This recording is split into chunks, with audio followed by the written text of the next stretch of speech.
Yeah. Yes. We have real people on the phone that would be maybe looking at the agenda to see when we come back. Yes, Nate, your hand's raised. Hey, I just wanted to also follow up and say it's not that a meeting hasn't been scheduled because lack of effort on our part. Understanding who was the appropriate contact and who could do this evaluation is complex and somebody who can work with us. So it's not that we haven't scheduled the meeting, it's just getting the correct people in the meeting that can actually assist us. And that's been the challenge. Yes, Nate is exactly right. So, I'm requesting Kitty's help on this. And, we are trying to schedule a meeting with DAS and the compensation committee. So if Nate and Kitty could get together and maybe send out a Google meeting notice so we can get this rolling, that would be great. So where's Kim and Frank? They're gone. No, they were told it was executive section. I know. It's okay, I just texted them. You just texted them. Okay, thank you. they're done. So sorry about that. Yes. I should have followed up beforehand. So that's my issue. Is there anything I need to know for the minutes? Just the fact that we are tabling it and we're gonna reschedule it for April. Okay. So are we ready to continue on? Yes, please. Okay. All right, so we're gonna go into the committee reports then.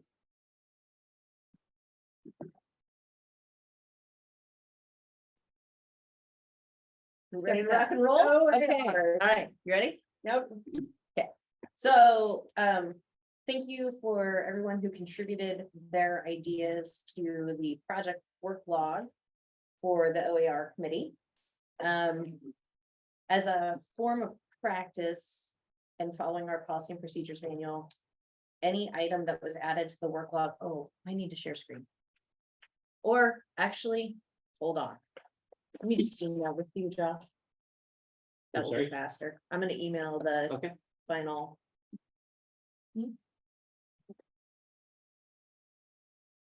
You, what, go ahead, oh, good. I'm just side talking over here.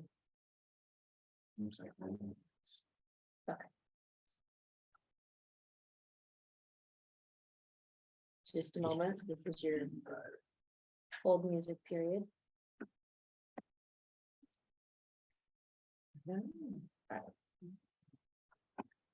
Coming at you now, Josh. Okay, Okay, so what Josh is loading up is the final version of the work log.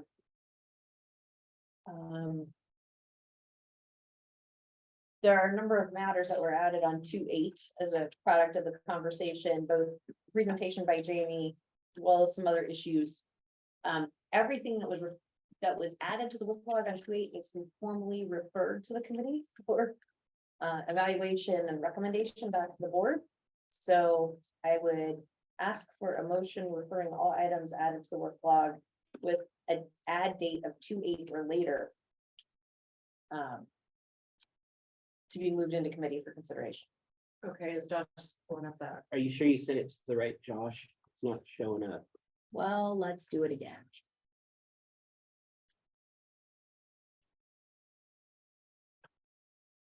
To the right, Josh.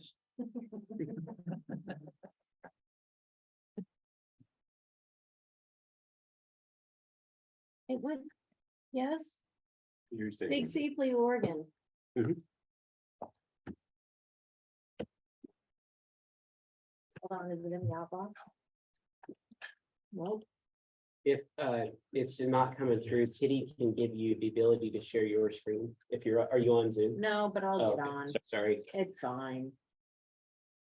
I keep refreshing, it's not showing up. You take your motion, Jessica.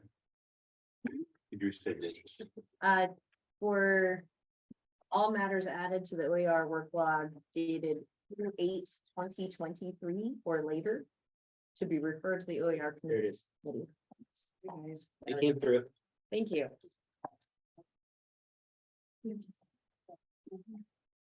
Oh, yeah, Sorry.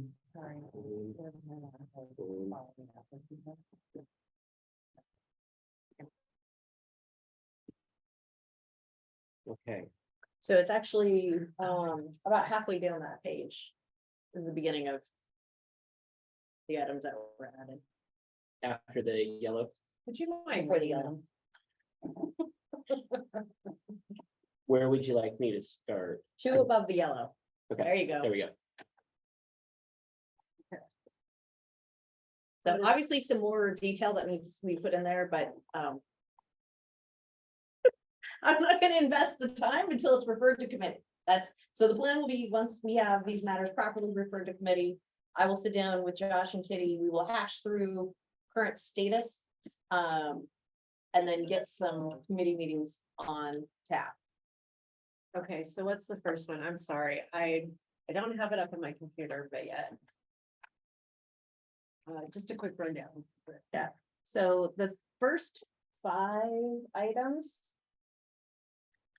Have already been referred to committee. Okay, that's. The next item would be adopting rules according to ORS chapter 183 to regulate the notification and marking of underground facilities to prevent damage to underground facilities. The rules insofar as practicable shall be consistent with the Oregon Utilities Coordinating Council Standards Manual as of March 31st, 1995. And that would be removing the reference to the 1995 manual that was suggested by Kyle. Coming out of. Oh, also from Kyle. There's information in OAR 252.001.0100. Discussing record keeping. Not, but only of abandoned facilities and out of service facilities. His comment was generally it can be implied that operators are responsible to provide accurate mapping of facilities as a part of subscribing to the one called concept system. With the launch of the new ITIC system, mapping is critical to damage prevention and revenue generation. There's a revision in there somewhere. I don't know what it is. Again, until this matter is referred to committee, I can't really dive in on those details. So. Melanie had a recommendation that anytime there's a damage, a ticket needs to be called in. This is a practice that would assist the OUNC utilities in excavations and tracking damage issues. And then this is coming out of the presentation from Northwest Natural. 1, sending positive response. Discussion to the OER committee for discussion on corresponding and naming conventions for status and does not participate. The longevity of a one call ticket. That's coming directly out of the white paper. Review definitions for excavators, action to protect, halt, do not proceed, if damage occurs, facility repair, concealment, permission, unreasonable locate scope. So additional clarifications there. Review exemptions for sidewalk and road maintenance under ORS 757, 542.3 definitions and OER 952.001.0010, 8 and 22 definitions. Second to last, require all newly installed facilities to be locatable, including water and sewer. And last item, review effective enforcement for dig law violations, which is reviewing the complaint process in general. So those are the matters that were summarized after the meeting that now need to be referred to committee for evaluation and recommendation. So how do we refer them to the committee? Make a motion to refer them to the committee. Okay. Yeah, usually those kind of items, they come into the committee meeting as a new business. And that's where they refer them to. I don't recall that we ever make a motion. So in our policy and procedures Something. manual, it says that as a board, we will decide what gets assigned to a committee. And then the committee will come back with recommendation. That's the procedural way that we get things into a committee. Honestly, if there's a new business item that comes up in the OER committee, it will be brought to the board for consideration as whether or not the OER committee will be undertaking that review. Good. So. Yeah. As a board, It's the same. right, as a board, do we agree with all of these? Do you need a single motion for each and every one of them? Now we can do it as a blanket unless there's something somebody wants to pull out. Okay.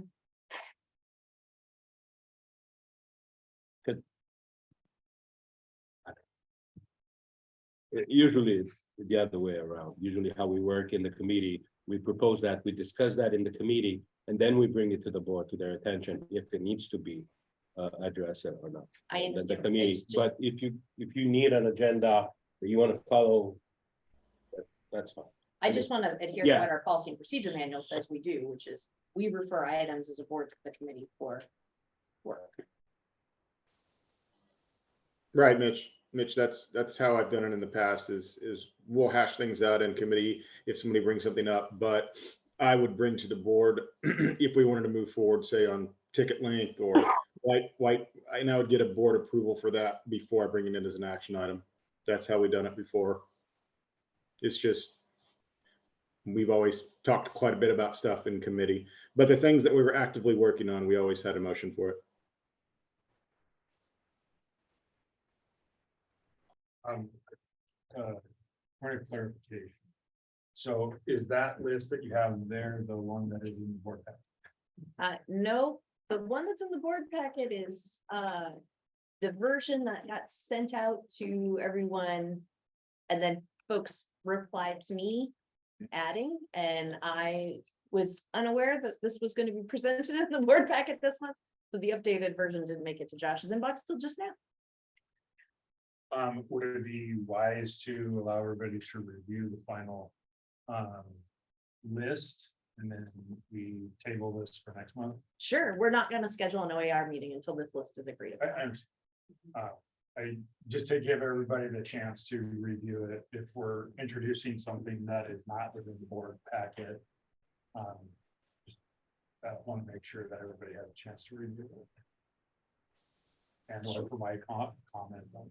Well, this is not, so, yeah. These are not just- discussions. Yeah, this these are is just, they're items that each board member has brought up and sent to Jessica as something that they would like to discuss in the OAR committee. Right. Comment period is in. Well, not the comment period, because the comment period just began, right? It isn't until we get it in a committee that we even can start talking about these issues. This is just simply referring Yep. these items as a matter for the committee's consideration and discussion.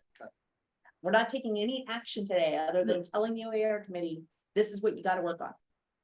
It's, I think this is great and we can add items to it any time Mhm. and then the committee can come back and say, yeah, we're not, oh wait, we're not. Gonna do this. So. What would be a recommendation in the board? So, I'd like to make a recommendation, go a ahead. motion to accept these as items. Can you hear me? yeah, we can. I made my Okay. own motion, Micah. Are you seconding? I can, but I Hey, just, good job. I think we should probably just get this on here and move on, so. Do I hear any more discussion? Okay. All approved, please say aye. Aye. All opposed, it's same. Hearing none, motion passes. Jessica, take it away. Thank you very much. So we will get some work done and get some meetings on the calendar. This is gonna be, the meeting cadence is gonna be very similar to what we did in the P&P committee. So it'll be every 2 weeks until we get a handle on where we're at and what our plan is. But first I gotta develop a work plan with staff. All right. Thank you. Thank you. Is that all you got? Yeah. Thank you. No. Okay, Scott's not here, right? Does he have anything? For you guys to? We could give a very brief update. Kitty and I'll tag team on it. So the big thing was we were exploring some opportunities this year before we knew that we were going to have to take a third of the budget away. So we put that process on ice, and now that we know what we have to spend, it's kind of made some of those decisions for us. So it'll be a much easier decision-making process just because we have less to work with. But that's something I haven't had a chance to connect with Scott on. We want to talk within the next week or so to figure out our path forward now that we know what he has to spend, what the committee has to spend. But as seen in the numbers, we're pulling back on events primarily. Advertising will be less, but we can do a lot of what we've been doing with less of it.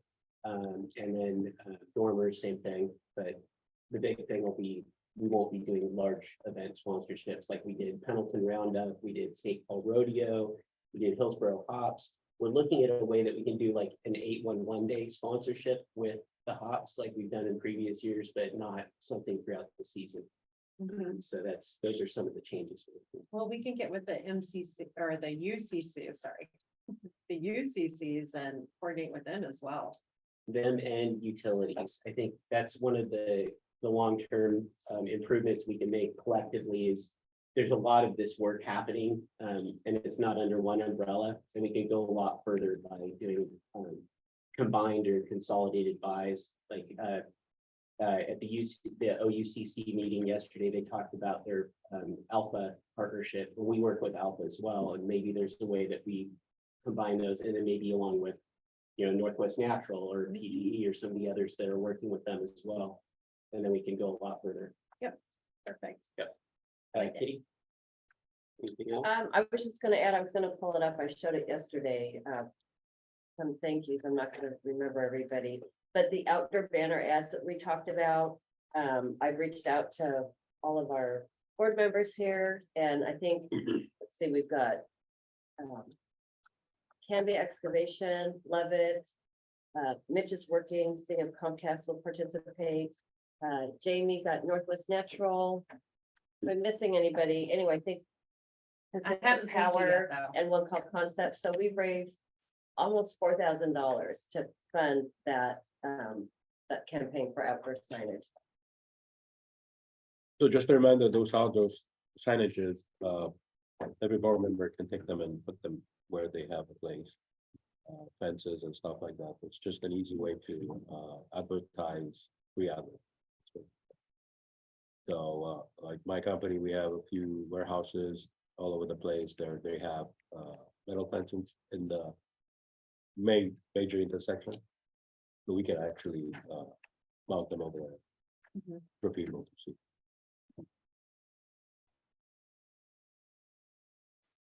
All right, so do we have anything going on, Alva, with any of the ad hoc committees? So you are up first, so budget and audit. I do not have anything to report. If anybody has anything that needs to come to our attention that we need to review, please let me and Josh know.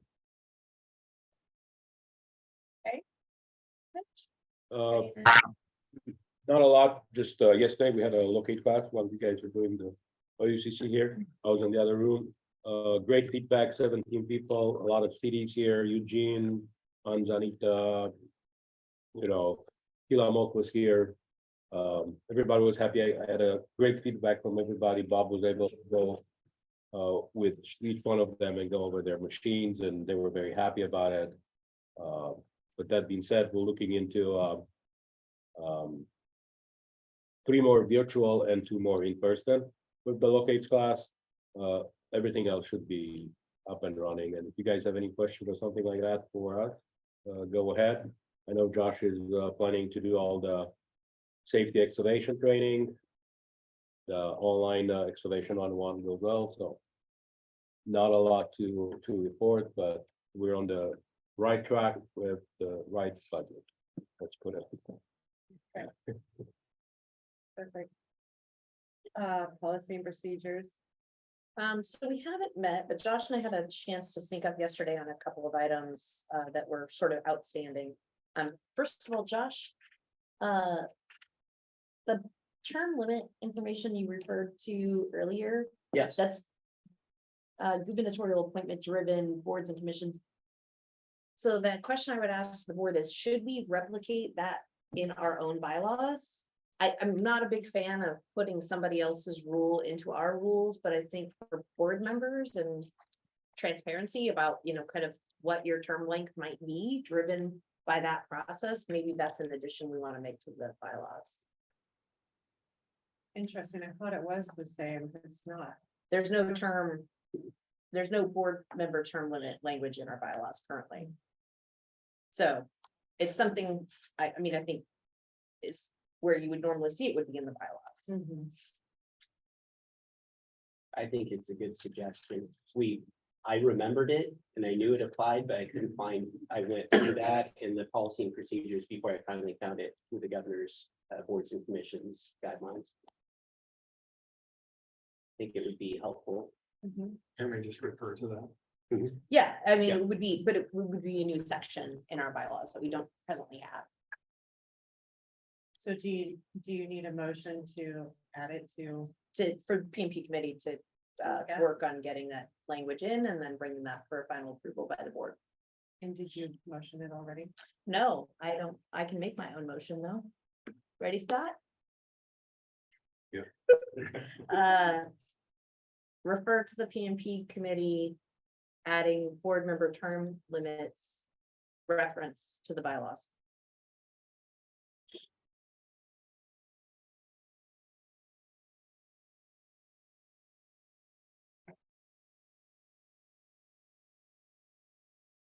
I'll second. Thank you. Any discussion? All approved, please say aye. Aye. All opposed, the same. Fantastic. And then, Motion passes. There you go. sorry, under the PMP manual, we have an outstanding issue related to chapter 3.2 reserve policy. When we did the final approval of the PMP manual, it was discussed that we were unclear on what 3 months of essential operating costs meant. Perhaps we needed to provide some additional language in the PMP manual about what should be included as essential operating costs. So I would ask the board to refer further definition of the reserve policy under 3.2 for refinement by the PMP committee and recommendation. Did you get that? No. Okay, Just got. Does that also include how we expend it? this is just the funding mechanism, not not dictating expenditure of. Yeah. We don't, So if we're defining the operation, the specific operational items that it would fund, we also need to explain how that can, or what that money can be spent on. Does that make sense? right, which I think that's essentially what you would get to, because by putting a definition of what essential operating costs is, funding the one call center contract and staff and, whatever our mandated obligations are, by giving that definition, you would also be defining how it could be expended. So with that, just as long as we have that understanding and that, that's actually. That it's clear how we can expend the reserve funds and on which. Yeah, that's exactly what that policy would be addressing. We would just be providing some more meat. And this motion would be just for you to evaluate it and bring it back to the board ultimately for. Correct, yeah, we would need to figure out what we need to define and come back with language. I think you'll need to repeat that. Yes, I'm ready though. okay. PMP committee to review 3.2 reserve policy for additional definitions.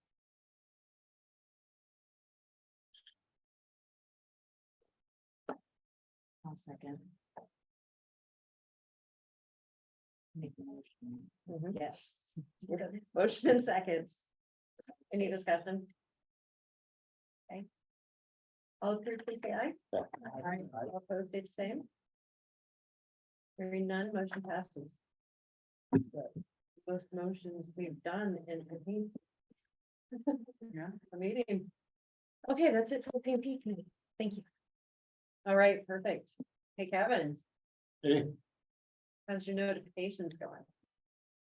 I have nothing to report. Okay. I'm still collecting some thoughts on how to approach it. It's almost like a forensic type review, figure out, where we're leaking money. So if you guys have any thoughts, please send them my way.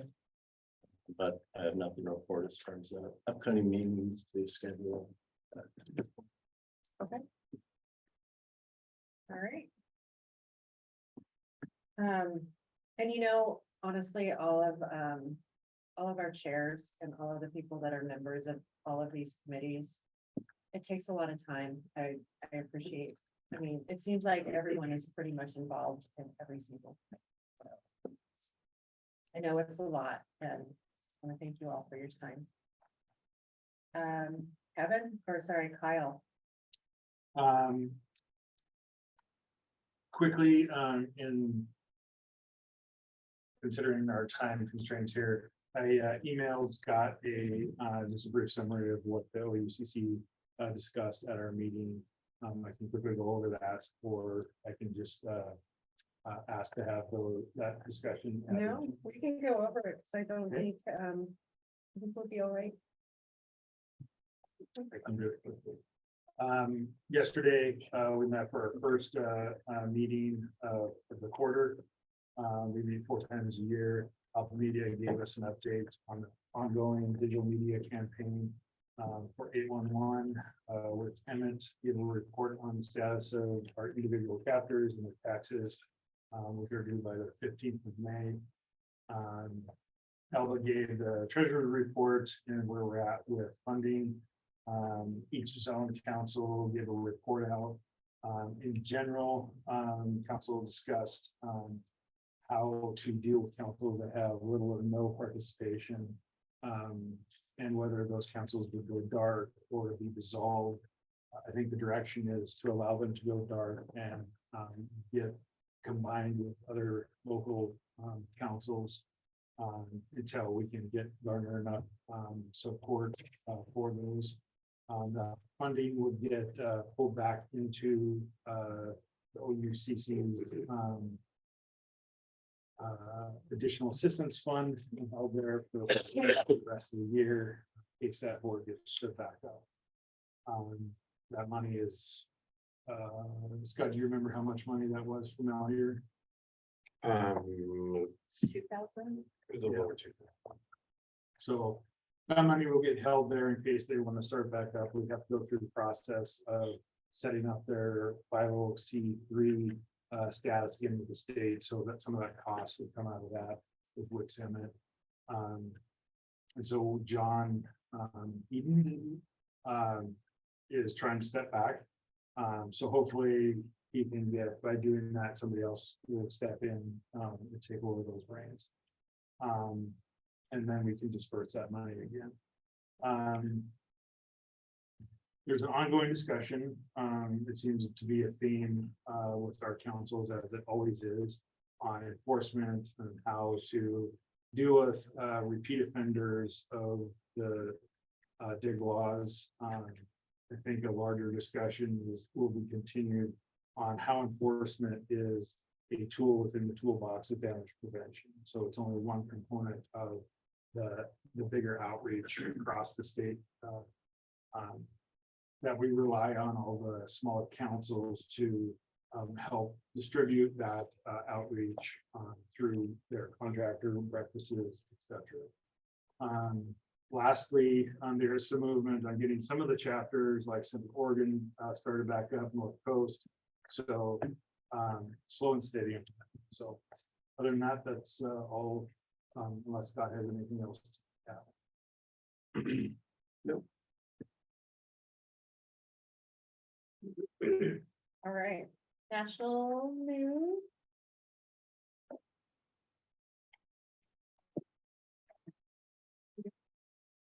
So the Common Ground Alliance, I don't know if any of you saw, they released 2 videos promoting the 811 system, and the videos are short, couple minutes, maybe no more than 3 minutes. And they can be utilized to educate excavators. There's an excavator specific one, there's a facility owner operator specific one. And it's really around how each stakeholder contributes to the success of the 811 process and how misuse of the system could lead to damages. Really well put together, pretty succinct, could be helpful in trainings you have with excavators, could be helpful sharing amongst your organization as a facility owner to make sure you're doing the right thing in regards to the 811 system. So there's links to them. I can email those to Josh and Kitty to share with the board. I don't think we really want to take the time to watch them right now, but like I said, they're pretty quick videos, and I think that you'll see the value and the takeaways that you get from them if you find opportunities to share them. So We can play them while we're eating. sure, wouldn't that be wonderful entertainment? Good idea. So yeah, I'll get that email right over to you both. CGA show is next month in April. OCC will be there. We'll have a booth there. We'll have a networking event on that Tuesday night for all our customer groups. So if you're going to CGA, just let me know. We have attendance lists. We'll be reaching out to you to let you know, details about that. That's pretty much it. What else? No? We have any old business? I don't see anything on there. We do have new business. So this is where we take a break. This is where we eat some lunch. Possibly, yeah. This is more of a good of the order, but it might relate back to previous discussions earlier today. You were asking about the blended ticket price, and why there's such a difference between last year's and this year's. A major portion of that is that in 2022, you had a base price of $581. This year it's $597, so that's 16 cents difference. Which if you added that to the blended ticket price, you'd be at $504. So there's basically a penny difference when you make that adjustment. Why in the world did you figure that out? The other thing is in terms of ticket volume, I already told Jessica this, but she asked what the overall ticket volume is across the country. We're only 2 months into the year, but we're actually up across the country about 11.5%. The Oregon Center and the Oregon office and the centers that it covers is actually down 9%. But historically, what happens is that economic upturns and downturns usually start in the east and move to the west. And so there's always a lag in those, so it could be that. There's always weather events, but those are kind of spotty. Again, you're only 2 months into the year, so.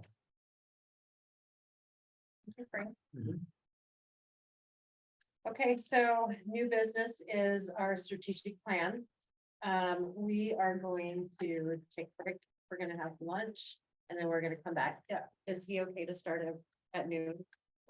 Yeah, I think he's arriving shortly, and he was gonna start setting up at 11:45, so should be good. Okay. And everyone has a copy of it if you do some leisure reading leading into it. And then those of you at home, it's in your board packet. Okay, so we'll reconvene at noon. Lunch is not ready yet. She just went down.